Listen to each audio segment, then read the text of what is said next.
Croeso I Cymru, Bara Brith, and welcome back to Britain's Golden Era, wherein we go to different parts of the UK and learn something about their people and their history through their food. Today we're looking at Wales and Welsh food. Wales is a country within the United Kingdom and is located to the west of England. Wales is known for its beautiful mountain ranges, its castles, and its rugby. There is a strong coastal and industrial history to the area that informs the food in a number of key ways, as we have seen done by other places in this series so far. We have episodes on Cornwall and Yorkshire if you'd like to check them out. Today we're looking at 11 welcoming Welsh dishes that best reflect and define the country itself. At number 11 is perhaps Wales' strangest dish, and that's Laverbread, or as it's sometimes known, Welshman's caviar. This has been eaten since the 12th century, with William Camden's Britannia, written in 1607, making mention to it. He spoke of the Welsh going to the coast to collect seaweed to make laverbread in the spring. This edible seaweed is collected, processed, minced, turned into a paste,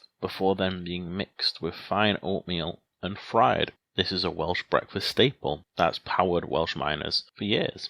It now also has protected status designation. At number 10, cawl is a Welsh stew-like dish which is deeply tied into Welsh history and is particularly associated with St David's Day. He is the patron saint of Wales. It is believed to have roots going back to the 14th century, though it could be much older. Traditionally, it was a peasant dish from the southwest of Wales, made with salted bacon, lamb, seasonal vegetables and leeks. It would have been simmered in a cauldron for long periods of time, providing sustainable energy to miners and farmers. As potatoes became more widely eaten, they also became a fixture. Traditionally, this was eaten in two courses, both with a wooden spoon.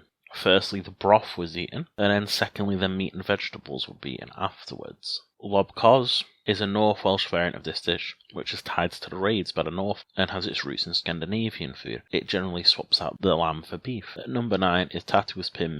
This means 5-minute potatoes in Welsh, and is a traditional Welsh warmer, using a lot of the same ingredients found in cawl, such as bacon and seasoned vegetables. Tatws Pum is a staple of North Wales, and is a commonly found part of the cuisine up there, and it reflects the hearty nature of the area of its people favouring practical and no-fuss cooking over much else. As a stew, it is often simmered on the hob, rather than being cooked in the oven. At number 8, Glamorgan sausage. Glamorgan sausage is a surprising vegetarian meal, made with cheese, leeks and breadcrumbs dating back to the 1800s. It's now often made with Caerphilly cheese, however it was originally made with Glamorgan cheese, but after the specific breed of cattle that made that cheese came close to extinction, it has now switched to Caerphilly instead. Earlier versions may have used pork, however, the version we all know today has been meat-free for 150 years. At number 7, Welsh rarebit. Welsh rarebit, much like Glamorgan sausages, can sometimes confuse travellers as they think it is rabbit. However, it is in fact not. Dating back to the 1700s, this dish was an evolution of the older dish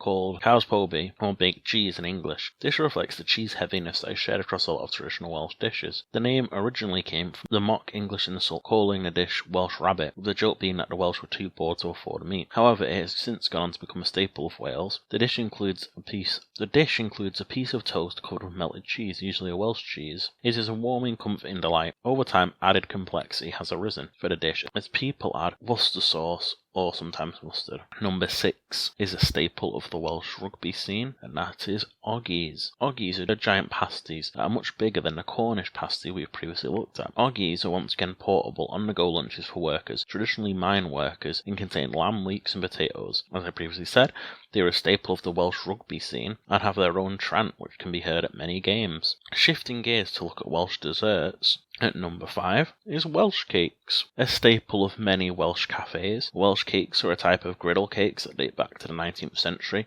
They were traditionally made by Welsh housewives on a hot bake stone. They were made with dried fruit, butter, flour, sugar and sometimes spices. They were a staple of miners' lunches and were eaten regularly. At number 4, Bara Brith. Sharing a lot in common with last week's Yorkshire tea loaf, Bara Brith is a dried fruit loaf which soaks its fruit in leftover tea overnight as a staple of thriftiness but also to unlock the fruit. Originally the recipe used yeast, however it has since started to switch to using self-raising flour and is so closer to a cake. The name of Bara Brith translates to speckled cake. It is made with dried fruit, tea, flour, butter and eggs.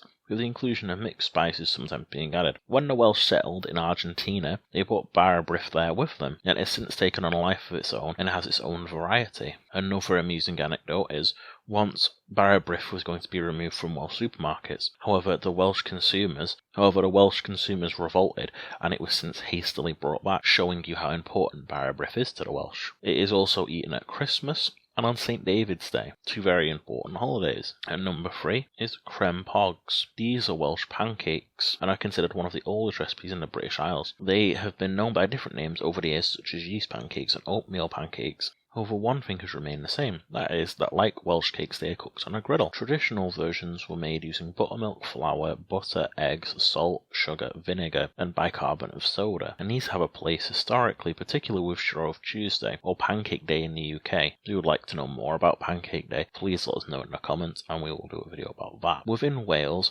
in certain areas and certain time periods, children would sing for pancakes door to door. At number 2, Tay Senlap. Tay Senlap translates somewhat to moist cake and was a favourite of miners as it would not fall apart in their lunchboxes and could last for a good while. Made with flour, lard, brown sugar, currants, salt, nutmeg and buttermilk. These originated in the mining villages of South Wales and reflect the proud spirit of Welsh miners and how mining was at the forefront of a lot of Welsh cuisine. At number 1, we have Aberfraw biscuits. Aberfraw biscuits originate from the Welsh island of Anglesey and are generally thought of as a Welsh shortbread. These are deeply rooted in the Christianity of Wales. According to legend, a Welsh king of old wife found a seashell on a beach and so asked for a biscuit to be made in that shape, and so the Aberfraw biscuit was born.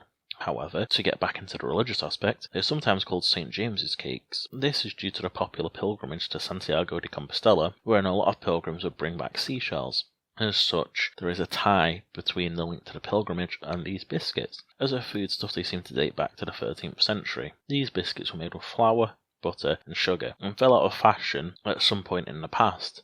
However, they experienced a modern revival back in 2013. And there we have it, 11 welcoming Welsh dishes that you can try out on your next trip to Wales. With the scenery, sport and history of the area, there is plenty for everyone to enjoy. Hopefully I didn't butcher the pronunciation too much. If you live in Wales, drop a comment to let us know if we missed anything out, or to let us know your thoughts on these Welsh staples, or just talk about Wales more broadly. As you know, we're all about heritage here, and the idea of regional and national heritage in the UK is reflected by our foods, and the history and people who shape them. Every week we go to different regions or countries in the UK to look at their food and to find out more about the people. And if that's something you're interested in or want to support, then please hit the subscribe button and make sure you turn on notifications for our weekly videos. If you like what you saw, please give this video a like. It helps the channel to grow and more people to see it, and all of the sort of YouTube stuff. If you have friends who like food history videos or history more broadly, please share this with them as well if you think they would find it interesting or entertaining. And with that, there is only one last thing to say, and that's Will. And thank you for watching.